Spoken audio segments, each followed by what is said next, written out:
Yellow theme, एक छोटी सी कहानी। सरला जी जब आज किटी की कलर थीम से अलग येलो की जगह ब्लू कलर की वही साड़ी पहनकर आईं जो वो पहले कई बार पहन चुकी थीं, तो सुधा जी ने उन्हें टोक दिया, आज तो येलो कलर थीम है ना, तो फिर आप ब्लू कलर में क्यों?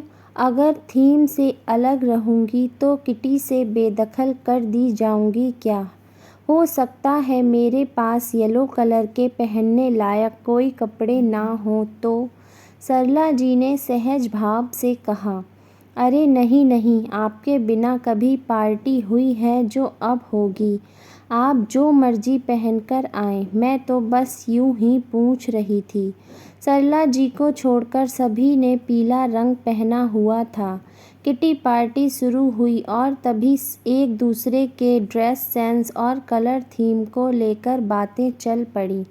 सरला जी बहुत देर तक सबकी बातें सुनती रहीं और फिर बाद में उन्होंने कहा, आज मैं आप सबसे एक बात कहना चाहती हूँ। आज मेरी मेड सुनीता बहुत परेशान थी। सालों से मैंने उसकी मेहनत देखी है। उसने एक एक पैसा जोड़कर अपने बच्चों की परवरिश की है।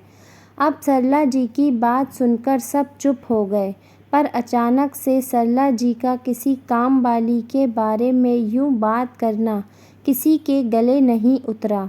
सरला जी उन सब में सबसे ज़्यादा बुजुर्ग थीं, इसीलिए सब शांत होकर उन्हें सुनने लगे। सरला जी आगे बोली, कुछ दिनों में सुनीता की बेटी की शादी है। वह पहले ही अपनी समर्थ से ज़्यादा शादी में पैसे खर्च कर रही है। उस पर उसकी बेटी को अपने मन से अलग कार्यक्रम रखने हैं, जैसे कि हल्दी। वो आजकल होता है ना, सभी पीले रंग के कपड़े पहनते हैं, चश्मा लगाते हैं, पीले रंगों के फूलों से सजावट करते हैं। वो सब उसकी बेटी को भी चाहिए। तभी सुधा जी बीच में बोली, देखो ज़रा इन काम वालियों के बच्चों के नखरे। घर में नहीं है आटा, पर जूता पहनेंगे बाटा। सुधा जी की बात पर सभी महिलाएं हंस पड़ीं, तो सरला जी कुछ गंभीर सी हो गईं और वो बोली, आप सब किस पर हंस रही हैं? सुनीता पर या फिर उसके बच्चों पर, या फिर इस दिखावे समाज के चलन पर जो हम बना रहे हैं? हम बाहरी दिखावा और अपने आनंद के लिए ऐसे ऐसे चलन प्रचलित कर देते हैं जो आगे जाकर समाज के लिए अच्छे नहीं होते। हम पुरानी कई बेकार की परंपराओं और रूढ़ियों का तो विरोध करते हैं, पर हम आने वाली पीढ़ियों के लिए किस तरह के समाज का निर्माण कर रहे हैं, किस तरह के चलन को बढ़ावा दे रहे हैं, हम यह भी नहीं सोचते।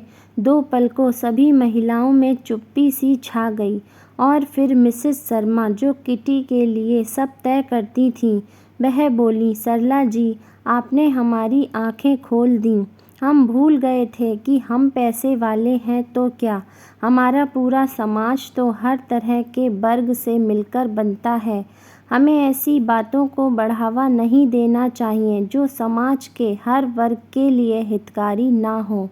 अब से किटी में कलर थीम नहीं होगी, और किटी में ही क्या, अब से हमारी पूरी सोसाइटी में पहले की तरह होली, दिवाली आदि में भी ड्रेस कोड या कलर थीम लागू नहीं होगी।